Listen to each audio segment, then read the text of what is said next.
देखिए, मूलतः ये प्रश्न अब बहुत गंभीर होता जा रहा है। एक तरफ वंदे भारत ट्रेन की फेहरिस्त हम देख रहे हैं, दूसरी तरफ ट्रेन के सेफ्टी सिक्योरिटी को लेकर के, सेफ्टी इश्यूज को लेकर के, कवच को लेकर के पिछले बजट का प्रोविजन देखिए और इस बजट में उसकी चर्चा देखिए। अगर आपने कोई सिस्टम इवॉल्व करने की सोची तो अब तक उस पर कितने कदम चले। लोगों के जान माल के साथ खिलवाड़ किसी की भी सरकार हो, ये उचित नहीं है। आपकी प्राथमिकताएं क्या है?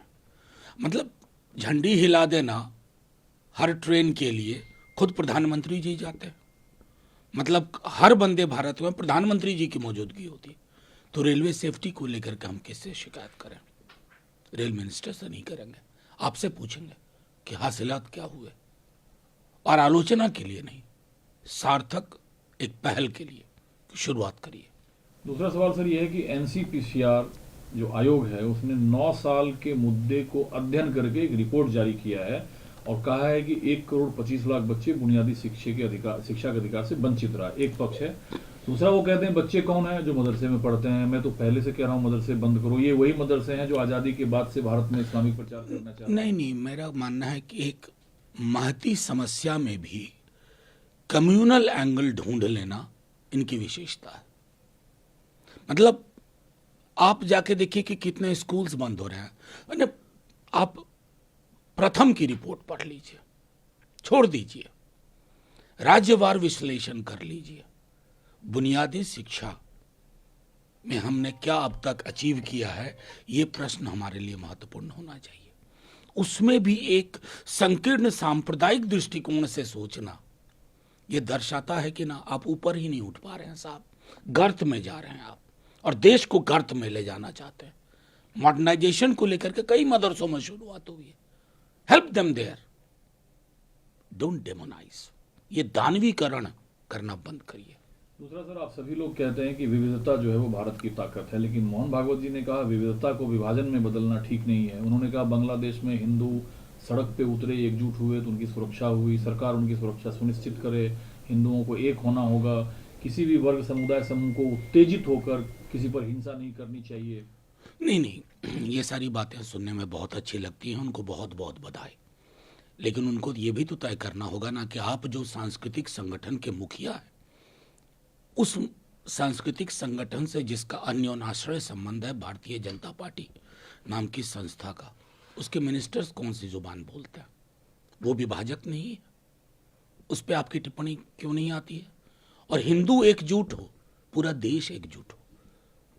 कभी सीवर में उतर के मरने वाले के बारे में तो मैंने मोहन भागवत जी को बोलते नहीं सुना है कि क्यों एक ही जाति के लोग सीवर में उतर के उनकी मौत हो रही है। ये चिंता नहीं होनी चाहिए। गाहे बगाहे आरक्षण को लेकर के टिप्पणियां इनकी ओर से भी आ जाती हैं। क्या ये उचित है? क्या ये उचित नहीं है कि आय की असमानता के बारे में, जिससे हिंदू, मुस्लिम, सिख, ईसाई हर समाज पीड़ित है, उसके बारे में नहीं बोलना चाहिए? आप बहुत क्रूशियल और गंभीर विषयों पे बोल रहे हैं। कभी कभी तो मुझको लगता है कि क्या विदेश मंत्रालय आपको आउटसोर्स कर दिया गया है क्या, मोहन भागवत जी? कब आप ही देखिए, दक्षिण एशिया में, मेरी बात नोट कर लें सब, ये याद आएगी, स्मरण रखना होगा। दक्षिण एशिया का भूभाग हम एक थे।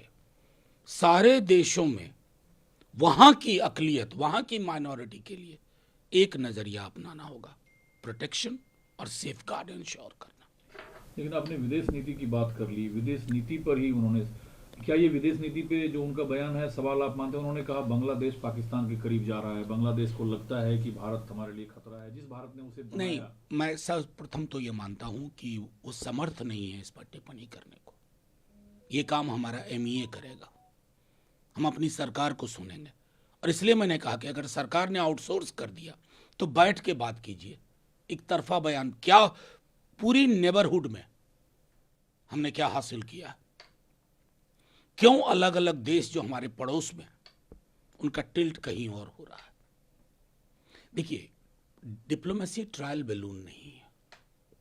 डिप्लोमेसी में एक निरंतरता की आवश्यकता होती है। मैं बार बार दोहरा चुका हूं, हम बहुत गरीब देश थे आज़ादी के बाद, लेकिन हमारी फॉरेन पॉलिसी की दुनिया भर में बात मानी जाती थी क्योंकि उस दौर में जब दो स्ट्रांग पोल्स थे, हमने एक गुट निरपेक्ष आंदोलन अपनी ताकत दिखाई। हमारी वो ताकत बरकरार रहनी चाहिए, बस इतना कहना। लेकिन ये डीप स्टेट, वोकेज्म और कल्चरल मार्क्सवाद जो कह रहे हैं कुछ लोग विदेश में बैठकर इसको बढ़ावा दे रहे हैं, ये जो शब्द हैं भारी भरकम, इससे क्या देश नहीं, मैं सीधे, आप देखिए, मोहन भागवत जी के लिए ओकेजन होता है और हम जैसे लोगों को उस पर प्रतिक्रिया देनी पड़ती है, लेकिन मोहन भागवत जी को डीप स्टेट पढ़ना होगा, थोड़ा और गंभीरता से वरिज्म पढ़ना होगा। कल्चरल मार्क्सिज्म, क्या समझ है कल्चरल मार्क्सिज्म की? नहीं, मार्क्सिज्म के बारे में ही क्या समझ है? मार्क्सिज्म का हमारा मतलब सिर्फ नक्सलवाद नहीं होता है ना, एक बदलाव की धारा है। कम से कम सीवर में उतर के मरने वालों के बारे में सोचता है। आपकी कौन सी धारा है भागवत जी? आपके लिए तो मायने जातिगत विभाजन आपको सूट करता है, जातिगत विषमताएं आपको सूट करती हैं। मतलब इतनी तो बात रहनी चाहिए। हरियाणा चुनाव कांग्रेस हार गई, 20 सीटों की लिस्ट चुनाव आयोग को सौंपी है कांग्रेस की, यहाँ गड़बड़ी हुई है। ईवीएम के सहारे चुनाव को छोड़ देना या जो कांग्रेस की, देखिए, सवाल ईवीएम नो ईवीएम का नहीं है। मैं इतना देख रहा हूं कि कुछ उसमें इस बार एक चीज आ रही है कि कितनी % चार्जिंग थी। देखिए, गंभीर मसले हैं।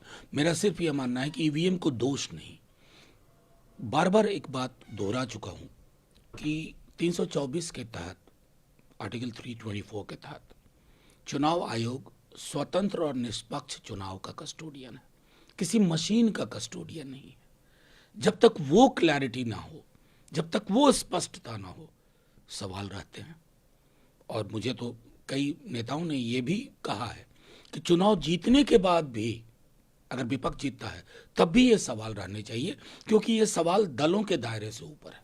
अब साउथ एशिया और मिडिल ईस्ट की बात बार बार करते हैं। असदुद्दीन ओवैसी ने कहा है कि भारत 1980 के दौर में चला जाएगा अगर वक्फ संशोधन बिल पे सरकार अपना रुख न बदला और अगर इजराइल, लेबनान और अरब देशों पर पीएम मोदी ने चुप्पी नहीं की। देखिए, मेरा सीधे तौर पर कहना है, पहली बात तो दो चीजें अलग अलग हैं। फिलिस्तीन, इजराइल, लेबनान, ये पूरा का पूरा मसला, हमने बार बार कहा कि हमारी आज़ादी के आंदोलन के बाद गांधी से ज़्यादा क्लैरिटी किसी को नहीं थी।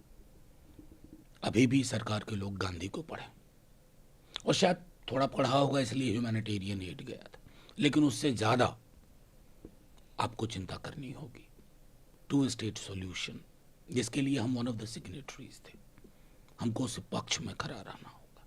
रही बात वक्फ की, हमारी पार्टी ने एक डिटेल्ड राष्ट्रीय जनता दल ने सबमिट किया है चेयरमैन साहब के पास कि हम क्या क्या तब्दीलियां इसमें चाहते हैं, और हमारा मानना है कि इस तरह की चीज़ों को स्केयर क्रू की तरह इस्तेमाल ना किया जाए। दोनों चीज़ें अलग हैं, लेकिन मैं समझता हूं कि ओवैसी साहब अक्सर चीज़ों को इस तरह परोस देते हैं ना कि उसमें हम जैसे लोगों को, हम जैसे दलों को एक गुंजाइश नहीं बचने की कोशिश रहती है, अवेलेबल नहीं होता है। हम चाहेंगे कि फिलिस्तीन के मामले में मेरे देश का रुख वही हो जो गांधी कहते थे। हम चाहेंगे कि वक्फ जैसे इस पर कि सरकार डॉग विसिल पॉलिटिक्स ना करे।